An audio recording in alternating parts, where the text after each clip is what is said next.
let's do some worm gears and some assembly. Okay, now I've got some already ready, and I want to go through the procedure here. First, we're going to take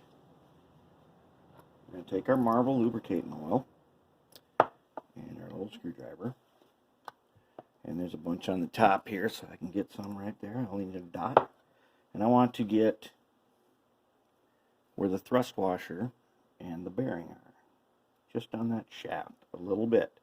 I don't want it on the worm, I just want it right there. On the end, I'm going to take this off. Do not want to lose this thrust washer. There is not a good substitute for thrust washers, but I want to make sure there's some oil in there. One, it prevents corrosion, and two, you want it freely turning. Okay, now I got my bearings lubricated. So now we will take the old mag 1 here, and we're going to put a little bit, like we did with the other gears. We're just going to go part way around. Now, worm gears actually put friction against other gears. The normal gears, they don't put a lot of friction against each other. If they do, they're not working right. Worm gears actually push. So we want to get some, but now we already got grease in here. We want some on there. We only go halfway around because that's going to be enough. Okay. So then we're going to go ahead. Now, other thing I did, this is dielectric grease. It is not conductive, but it offers a little bit of protection against corrosion. And usually it's used for things like if you're doing electrical stuff outdoors, you put this over your connections and it will prevent some corrosion. It's kind of weather resistant, but I like to put a little bit right here. Since this no longer is necessary to be conductive, but I want some corrosion protection, and I don't want it to be a super slippery fit. I want something fairly persistent to stay there, offer just a little protection when we mount to these points here. Okay, so now you got your frame oriented with the headlight bracket right there, or where it used to be. So, as you know, like I said, facing towards you. Let's run the wire up through this side. You don't want to get it up through that side. Okay. Let's go ahead, put the other one in.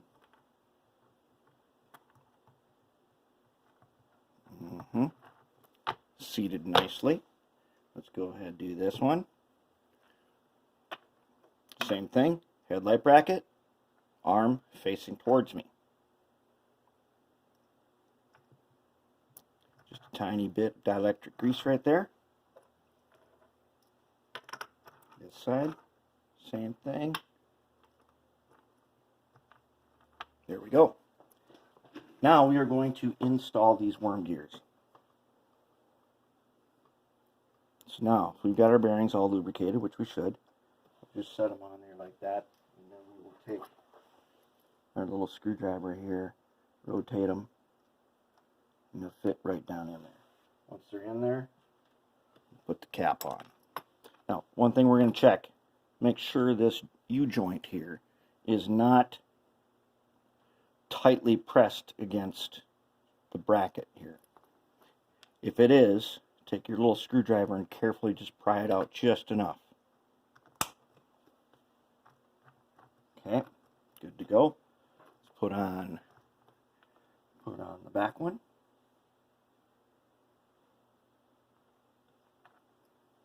Set it on.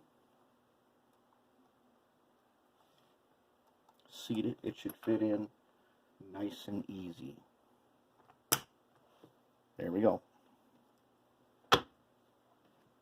Next, Same thing again, front. Set this on there.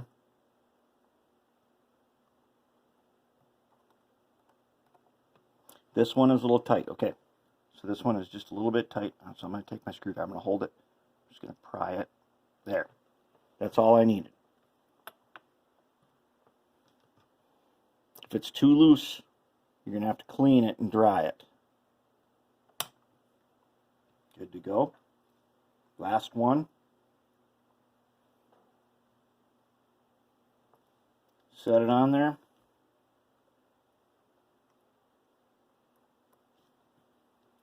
Looks good. Done. All right. Everybody is now mounted up. We're going to wire it before we go ahead and connect drive shafts and U-joints. And then we're going to test it before we connect the drive shafts and U-joints. Make sure our wiring is good to go. So far, we are looking good.